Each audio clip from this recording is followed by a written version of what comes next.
Bonjour à tous, dans la dernière vidéo j'ai abordé la notion d'autorégulation et son importance pour la thérapie psychocorporelle reichienne et biodynamique pour le maintien de l'équilibre dans le corps. Aujourd'hui je vais plus expliquer en détail le lien entre le système nerveux et cette fonction. Alors, d'abord, il faut dire que le système nerveux, vous savez, j'imagine, est extrêmement complexe. D'ailleurs, les scientifiques n'ont pas fini de découvrir sa complexité.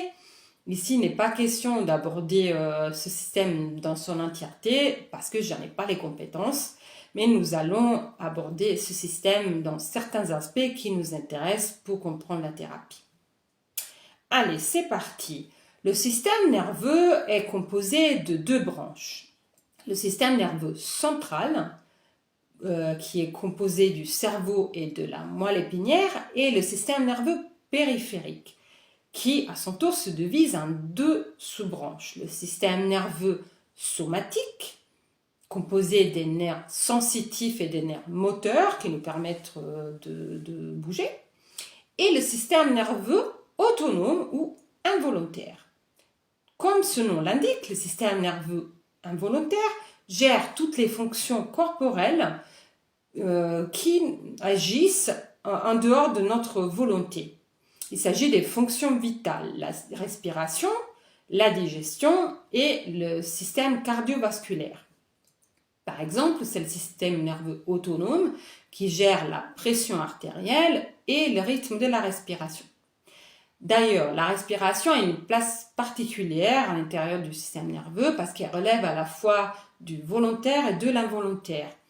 Alors bien sûr, nous respirons de manière automatique sans y mettre notre volonté, mais nous avons la possibilité d'interférer et de contrôler en partie la respiration. C'est pour ça qu'elle est considérée comme une clé dans beaucoup de thérapies psychocorporelles pour avoir accès à l'inconscient, parce qu'elle est vraiment la limite entre la conscience et l'inconscient.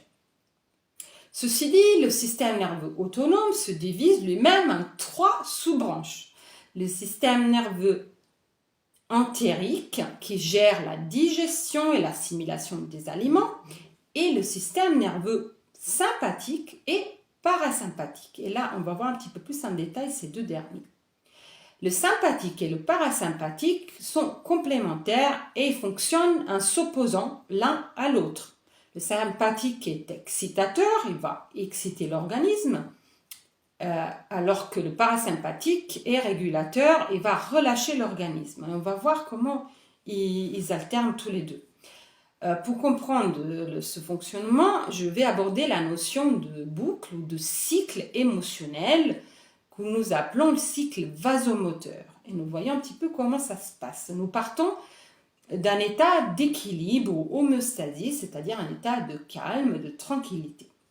À partir de cet état, à un moment donné, nous allons avoir un événement extérieur ou intérieur, un stimulus, qui va nous demander de passer à l'action.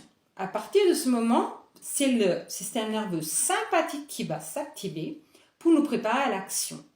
On va avoir toute une cascade d'effets au niveau physiologique hormonal, qu'on va voir un petit peu en détail. On va voir une augmentation du rythme cardiaque, de la pression artérielle, une accélération de la respiration, une tension musculaire. Voilà, tout ça pour nous préparer à l'action. L'activité de digestion aussi va être ralentie parce que l'afflux sanguin va se diriger vers les parties du corps qui doivent passer à l'action, et généralement c'est par les intestins dans ce cas-là. Voilà, donc tout l'organisme se met en alerte et on va produire l'hormone du stress, donc l'adrénaline. Ok, cette première phase, on peut l'appeler phase de charge. Nous allons nous charger en énergie. Ensuite, on va voir un point culminant où nous allons décharger cette énergie. C'est le moment où nous passons à l'action ou à la réaction. Donc, nous posons un acte qui va nous permettre de manifester cette énergie dans le monde. Bien. Après cette phase culminante, on va passer à la deuxième phase de la boucle où c'est le système parasympathique qui va prendre la relève. on va passer à une deuxième étape qui est celle de l'intégration et de la récupération, de la restauration de l'organisme. Les fonctions vitales vont être complètement inversées par rapport à la première partie. Le rythme cardiaque va ralentir, la respiration aussi, la pression sanguine va diminuer. Nous allons avoir donc des soupirs, des bâillements, des grandes respirations spontanées et un relâchement musculaire. Nous allons produire les hormones dites du plaisir, qui sont notamment l'endorphine et l'oxytocine. Nous sommes donc dans la phase de décharge.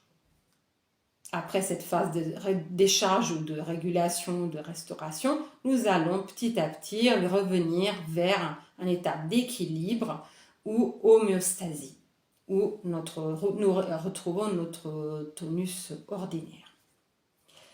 Voilà, donc ça, c'est ce qui est censé se passer lorsque l'équilibre sympathique-parasympathique est efficient, donc lorsque ça fonctionne bien, lorsque les deux phases sont équilibrées.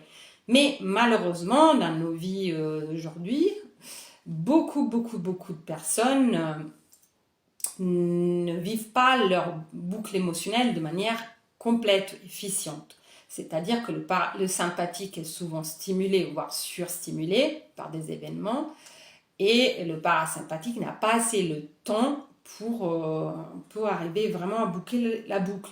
Ce qui fait que les personnes vont avoir plusieurs boucles, même ça peut être des tout petites choses, c'est pas forcément les gros traumas de la vie, mais des petites boucles émotionnelles, mais quotidiennes, qui vont s'accumuler, jusqu'à générer les fameuses cuirasses dont j'ai parlé dans une vidéo précédente. Donc j'insiste sur l'importance de cette phase de parasympathique, de régulation et de récupération, parce qu'elle est nécessaire pour permettre à l'organisme de se dépolluer, parce que dans cette phase-ci, on va voir le psychopéristaltisme qui s'active, c'est-à-dire les intestins vont digérer et évacuer les résidus des toxines et des hormones qui ont été produits par le sympathique dans la première phase. La première phase est très polluante pour l'organisme. On a vraiment besoin de revenir à 1.0 et de nettoyer après avoir été chargé en énergie. Voilà, donc dans nos sociétés, malheureusement, le parasympathique est un peu mis à mal et puis on n'a pas forcément connaissance de ces cycles. On n'est pas tous pareils aussi. On fonctionne tous différemment. On peut avoir des cycles plus courts ou plus longs. Il y a des personnes qui résistent davantage au stress, d'autres moins. Donc ce qui est important, c'est de se connaître, d'être à l'écoute de son cycle émotionnel pour ressentir à quel moment nous avons atteint le point culminant et on a vraiment besoin de récupérer et de se réparer, se nettoyer. Voilà, donc les thérapies, bien sûr, psychocorporelles vont essayer vraiment de restaurer cette fonction, ce qui est primordial chez beaucoup de monde. Voilà, j'espère vous avoir donné quelques clés de compréhension de votre fonctionnement et puis peut-être de votre entourage pour vous permettre vraiment de cheminer et de vous sentir mieux. Voilà, et ben je vous dis à bientôt.